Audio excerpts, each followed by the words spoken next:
నమస్తే, welcome to our channel. నేను పద్మిని. ప్రస్తుతంతో పాటు ప్రముఖ ఆధ్యాత్మికవేత్త, వాస్తు జ్యోతిష పండితులు కేఎస్ఆర్ గారు ఉన్నారు. మాట్లాడదాం. నమస్తే సార్. నమస్తే అమ్మా. సార్, ఆషాఢ శుక్లపక్ష పాడ్యమి రేపు జూలై 15వ తారీఖు నుంచి కూడా వారాహి నవరాత్రులు అందరికీ తెలిసినటువంటి ఉత్కృష్టమైనటువంటి నవరాత్రులను ఖచ్చితంగా చెప్పుకోవచ్చు. అయితే ఇంత సోషల్ మీడియా ఇంత వాస్ట్గా పెరిగిపోయిన తర్వాత ఒకళ్ళు చేసుకోవచ్చని ఒకళ్ళు చేసుకోవద్దని ఇట్లా రకరకాల కాంట్రడిక్షన్స్ ఉండటం వలన కొంతమంది ఏమో చేసుకుంటూ ఉన్నారు, కొంతమంది అసలు ఉన్న పటాలకు కూడా తీసుకెళ్ళి దేవుడి గుళ్ళల్లో చెట్ల దగ్గర పెట్టేస్తూ ఉన్నారు.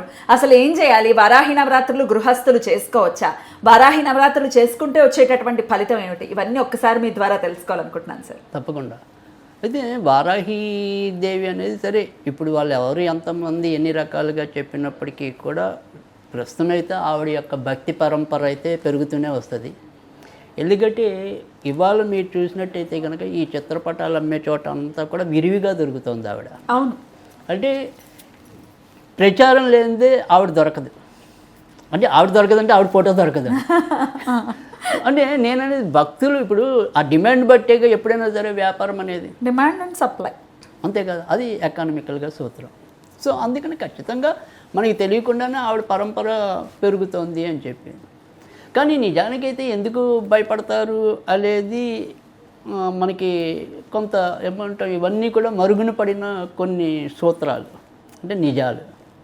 సో దేవుడు ఏదైనా వారాహి అనేది కాశీలో మనకి తెలిసిందే. అంటే పగలు శివుడు కాపలా కాస్తాట, రాత్రి శివుడు కాపలా కాస్తుంటా. పగలు భైరవుడు, రాత్రి వారాహియా? అందుకని రాత్రిపూట అంతా తిరిగి ఆవిడ తెల్లవారుజామున చేరుకుంటుంది. కాబట్టి కాశీలో మీకు తెల్లవారిపూట ప్రవేశం అనేది దర్శనం ఉంటుంది. అది కూడా ప్రత్యక్షంగా చూడకుండా పైనుంచి ఒక చిన్న చిల్లు లాంటివి ఉంటాయి, చిల్లులో నుంచి చూపిస్తారు. అసలు డైరెక్ట్గా చూడనివ్వరా సార్? అంటే ఆవిడ మనం శక్తి సరిపోదు అనేది వారి యొక్క ఉద్దేశం. కానీ నిజానికైతే కనుక అంత తామసమూర్తి అయితే కాదు వారాహి. మనకంటే ఇంచుమించుగా అన్ని పురాల్లో ఈవిడ ప్రస్తావన అనేది ఉంది. కానీ బట్ ఆవిడ యొక్క అవతరించిన విధానం కొద్దిగా వేరియేషన్ ఉంటుంది. అంటే ఇప్పుడు దేవి భాగవతంలో సాక్షాత్తు నరసింహస్వామికి తల్లిగా చెప్పారు ఆవిడ. ఎందుకంటే మరి సప్తమాతృకల్లో ఈవిడ ఒకత్తి కదా, 5వ మాతృక ఈవిడ. అలాగా వేరే పురాణాలు అంటే వరాహ పురాణం, మత్స్య పురాణం ఇలాంటి వాటిల్లో నరసింహస్వామికి స్త్రీ రూపంగా ఈవిడ్ని ఉదహరించడం అనేది జరిగింది. తర్వాత ఏదైనప్పటికీ కూడా మనం ఎప్పుడైనా సరే చూసినట్టయితే కనుక అంటే వారాయి ఏవైతే ఉన్నాయో ఇప్పుడు 9 రోజులు బిగిన్ అవుతాయి. సరే, ఈ 9 రోజుల్ని వీళ్ళు గుప్త నవరాత్రులుగా చేసే వాళ్ళు ఉన్నారు. మనం ఎప్పుడు కూడా ఒక విషయం చాలా సందర్భాల్లో చెప్పాం. ఏంటి అంటే కనుక తీవ్ర సాధన వేరు, సాధారణంగా మనకుండే భక్తి ప్రపత్తులు వేరు. సో తీవ్ర సాధకులు వాళ్ళ పందాలు అనేక రకాలుగా ఈ దేవుని ఉపాసించవచ్చు. అంటే నేను నాబోటి వాడు ఉన్నాడు అనుకోండి, ఇప్పుడు నేను జ్యోతిష వృత్తిలో ఉన్నాను కాబట్టి స్వప్న వారాహిని గనక బాగా పూజిస్తే నాకు స్వప్నంలో సాక్షాత్కరి జ్యోతిషం అక్కల మిమ్మల్ని కూర్చోగానే నాకు అమ్మ చెప్తుంది మీరేంటి, మీరు ఎందుకు వచ్చారు అనేది. సో అలాంటి తీవ్రమైన సాధన చేసిన వాళ్ళు ఉన్నారు. లేదు ఏదైనా సరే ఒక చేతబడి ఉంది, లేదు అది వేరే విషయం. సో ఇలాంటి కఠినమైనవి ఏవైతే ఉంటాయో ప్రేతాత్మలు అవ్వచ్చు ఏదైనా సరే, అలాంటి వాటిని తీసేయడానికి కిరాత వారాహి చెప్పారు. సో సాధారణంగా ఎక్కువ శాతం కిరాత వారాహి కానీ ఈ స్వప్న వారాహిని కానీ సాధకులు ఎక్కువ మంది చేసిన ఉపాసన. ఇక మామూలుగా మనలాంటి వాళ్ళకి లఘువారాహి ఉంది, తర్వాత వజ్రవారాహి ఉంది. ఈ వజ్రవారాహిని బౌద్ధులంతా కూడా ఆవిడ్ని పూజిస్తారు. తారాదేవిగానా? వారాహిలో ఒక రూపం వజ్రవారాయి. సరే, తర్వాత ధూమ్రవారాయి, వారాయి, స్వప్నవారాయి మనం చెప్పుకున్నాం. బృహత్ వారాహి. ఇలా 9 రూపాల్లో ఆవిడ్ని ప్రతిరోజు రోజుకు ఒక అలంకారం చేసే పద్ధతి కూడా ఉంటుంది.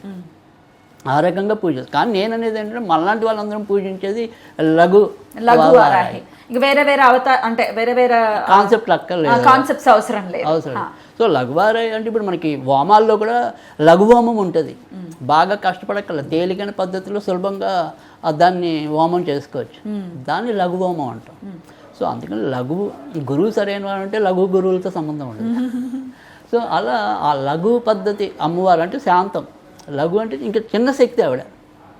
సో మనం కూడా చిన్న చిన్న వాళ్ళం ఆవిడ ముందు, అందుకని లఘు వారాహిలో పూజిస్తే సరిపోతుంది. అయితే ఇక్కడ ఏదైనప్పటికీ కూడా వారాహిని పూజించడం వల్ల చాలా కోరికల్లో ముఖ్యంగా తీరేవి ఏంటంటే కనుక భూ సంబంధించిన తగాదాలన్నీ కూడా పరిష్కృతం అవడానికి, కోర్టు సంబంధించిన లావాదేవీలన్నీ కూడా పరిష్కృతం అవ్వడానికి, తర్వాత మూడోది జనాకర్షణకి. ఈ మూడు మనకి ఎక్కువగా ప్రాచుర్యం కల్పించినవి. అలాగని ఈవిడ ధనం ఇవ్వదా అంటే ధనము ఇస్తుంది, గుణం ఇవ్వదా అంటే గుణం ఇస్తుంది. సో యద్భావం తద్భవతి, మీరు ఆరాధించే దాన్ని బట్టి ఉంటుంది. కానీ ఏదైనప్పటికీ కూడా వరాహం అంటే ఆది వరాహం అంటే భూమిని ఉద్ధరించడానికి పుట్టింది కాబట్టి వీళ్ళు ఎక్కువ శాతం భూ సంబంధించిన వ్యవహారాలన్నిటికీ కూడా ఈవిడ్ని వెలుగులోకి తీసుకురావటం అనేది జరిగింది. సరే, ఇవాళ మనం నిజంగా చెప్పాలి అంటే కనుక ఆ విధానానికి వస్తే ప్రతి ఒక్కళ్ళం ఈవిని ఆరాధించాల్సిందే.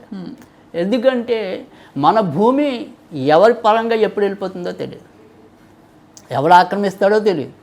మన భూమిని మనం కాపాడుకోవటం కూడా ఇవాళ రోజుల్లో చాలా కష్టమైన పని.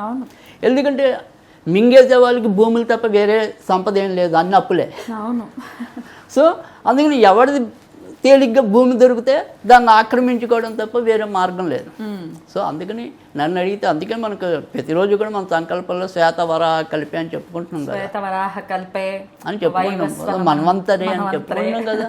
సో అందుకని ఆ వరాహుడు లేదా వారాహి ఆవిడని ఆరాధించుకోవటం అనేది చాలా అవసరం. ఎందుకంటే సరే, ఈ భూ కబ్జాలు ఇవన్నీ పక్కన పెట్టండి, ప్రతి ఒక్కడికి కూడా ఒక భూమి కావాలనే కోరుకుంటాడు కదా. ఎక్కడైనా నాకు ఒక ఇన్ని సెంట్ల స్థలం ఉంది అంటే వాళ్ళకి అదొక మానసిక తృప్తి, ధైర్యం వేరు, స్థిరాస్తి కదా. కనుక ఎవరికైనా సరే ఆ స్థిరాస్తుల కోరిక తీరాలి అన్నా కూడా ఖచ్చితంగా వారాహిదేవే ఉండాలి. అందుకని మన వాళ్ళు చక్కగా వారాహిదేవిని ధైర్యంగా పూజించుకోవచ్చు. అయితే వారాహిదేవిని పూజించడానికి సాధారణంగా ఎప్పుడైనా సరే అంటే ఆల్మోస్ట్ ఈ దేవతలందరికీ కూడా ఎరుపు ఆకుపచ్చ ఎక్కువ శ్రేష్టమైనవి. సో అందుకని ఎర్ర బట్టలు ధరించి కానీ ఆకుపచ్చ బట్టలు కానీ ధరించి ప్రతిరోజు పూజ చేసుకోవటం అనేది అవసరం. సరే, అయితే ఇక్కడ మళ్ళీ ఇంకో కాన్సెప్ట్, మనం సాయంకాలమే చేయాలి. ఎందుకంటే మరి నవరాత్రులు అన్నారు కాబట్టి సాయంకాలమే చేయాలా, మాకు సాయంకాలం డ్యూటీలు ఉంటాయి, పగలు చేసుకోవచ్చా చేసుకోకూడదా అనేవి కూడా ఉంటాయి. నిరభ్యంతరంగా ఏ సమయంలోనైనా పూజించుకోండి. సో ప్రత్యేకంగా 9 రోజులు నవరాత్రులాగా దేవి నవరాత్రులను అలా చేద్దాం అనుకున్నప్పుడు మాత్రం మీరు రాత్రి అనేది పెట్టుకోండి. కానీ మీకు పగలు కుదిరితే చక్కగా పగలు ఆవిడకి ఏమంటాం, సాధారణంగా వారాహి దేవిని పూజించడానికి తేలికైన పద్ధతిలో ఒకటి వారాహి కవచం అని ఉంటుంది. సాధారణంగా ఎప్పుడైనా సరే ఏ దేవుణ్ణి మనం పూజించినా కూడా వాళ్ళందరికీ ఒక కవచం అనేది ఉంటుంది. ఈ కవచం మనం పఠించడం వల్ల ఏం జరుగుతుంది అంటే కనుక మనకి రక్షణ ఆ శక్తి నుంచి అనేది ఉంటుంది. అందుకని ఎవ్వరూ భయపడక్కల. సో ఆ కవచం దొరుకుతుంది మీకు. ఇవాళ సోషల్ మీడియాలో దొరకంది ఏం లేదు, గూగుల్ సెర్చ్లో దొరకంది లేదు, ఏ టూల్స్లో దొరకంది లేదు. సో అందుకని ఎలాగైనా దొరుకుతుంది. అంటే మనకి మనసు ఉంటే మార్గాలు ఇవాళ కోకొల్లలు ఉన్నాయి. సో కవచం ఇంపార్టెంట్, ఒక అష్టోత్తరం అనేది ఇంపార్టెంట్, అంతే. నైవేద్యాలు ఏం పెట్టాలి సార్? నైవేద్యం సాధారణంగా ఈవిడికి తేనె ఒకటి చాలు. సో తేనె పెట్టుకోలేకపోతే కనుక కొబ్బరి పరవాన్నం కానీ కొబ్బరి అన్నం కానీ. కొబ్బరి అన్నం ఇష్టమా అమ్మవారికి? సో ఇది పెట్టుకున్నట్టయితే కనుక చాలా శీఘ్రంగా మన కోరికలు ఫలించడానికి ఉంటుంది.